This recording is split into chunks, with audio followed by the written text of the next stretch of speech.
Good afternoon, hoka hey everyone. It's a gloomy Tuesday, somewhat befitting the mood of the town, given what happened Sunday in Cleveland to the Steelers. An eventful Mike Tomlin news conference today. Not something you can say very often. Those usually are nothing more than a chance for him to come up with clever catchphrases like backup quarterback friendly. That was one that came out today, and to a lesser extent last week. A beauty from him. We have a lot of things on our plate today. Tyler Boyd, the star of the 60 wins in a row Clareton High School team, the prize recruit in the area, somebody who's considering Pitt, who Pitt is obviously considering since they seem to be offering scholarships to pretty much everybody in his neighborhood to entice him to come. Kevin Gorman, the Trib's preeminent recruiting expert in the area, will be on later in the show at around 1:30, so we'll have a lot of that type of thing today. Recruiting, looking at Pitt, Penn State, West Virginia, where they're headed. But yeah, it's still about the Steelers. It's still about how this team is going to overcome having what now, unless I'm miscounting here, is 8 players out of 22 total starters. That's an unimaginable hill to climb. They're 6-5. They're going into Baltimore. Mike Tomlin needed to take some kind of strong action, at least what was within his power. And today, I thought he at least began that process. The number one thing, and I wrote this from Cleveland, was that he had to come up with one running back and stick by that back. And that includes if he fumbles. My choice for that had been, over the last 2-3 weeks, Jonathan Dwyer, if healthy. Dwyer's healthy. That's who Tomlin went with today. I like it. I'm not wild about the whole Mendenhall down to third, but I think I understand that, because if you want Isaac Redmond to be your short yardage guy, then there's no point in playing around with who's second and third if you know Redmond's going to be out there on a 3rd and 1 or down at the goal line. It sends a good message to those running backs, particularly to Dwyer.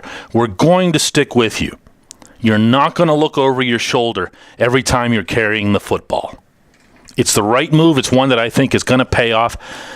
What's one bad move from Tomlin, I think, today, and we'll see if this changes over the course of the week, is having Kelvin Beachum play right tackle, especially if Ben Roethlisberger is the quarterback. Kelvin Beachum is not an NFL starting lineman. He's a third stringer for a reason. I would much rather have seen Ramon Foster, who's played some tackle, shift from right guard to right tackle and put David DeCastro in at right guard.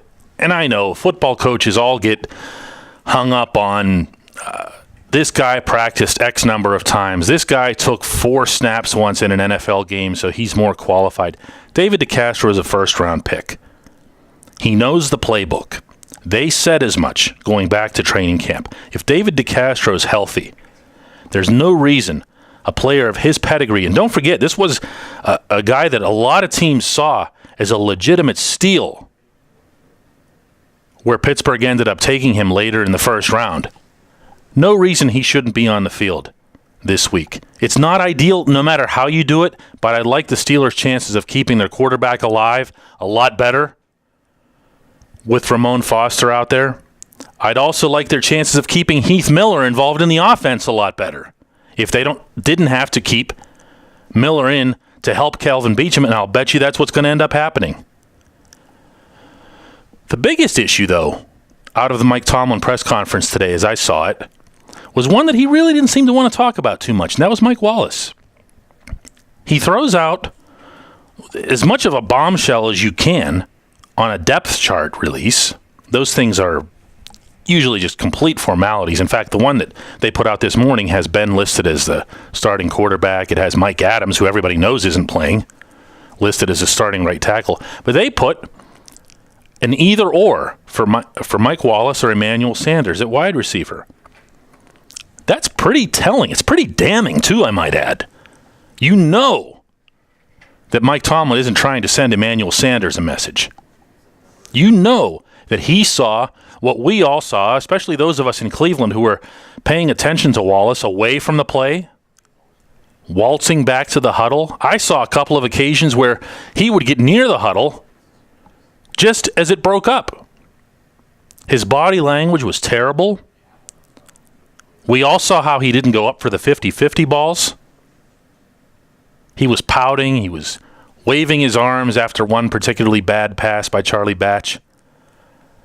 That's not going to get it done. Never mind the fact that he's only amassed 48 receiving yards over the last 3 games. It's 48 over 3 games for a guy who really should be doing that on one good play. That's an issue that Mike Tomlin's going to have to address if he didn't already. I'd have to assume that he did. I'd have to assume that yesterday, looking at how long the Steelers players were forced to stay around headquarters, how long they were asked to watch film, that Mike Tomlin and Mike Wallace would have had quite a confrontation at some point. Obviously, I'm just guessing here. But something like what happened this morning with the depth chart thing doesn't just come completely out of the blue. It's not the way that the player is going to find out about it. He can't be happy with Mike Wallace. At the same time, he can't just bench him. He's too big a part of the offense. So instead of treating Mike Wallace the way he did Rashard Mendenhall today, he kind of did it with some kid gloves, at least publicly. Is that the right move? Are any of these the right move, the wrong move? I'd love to hear from you today.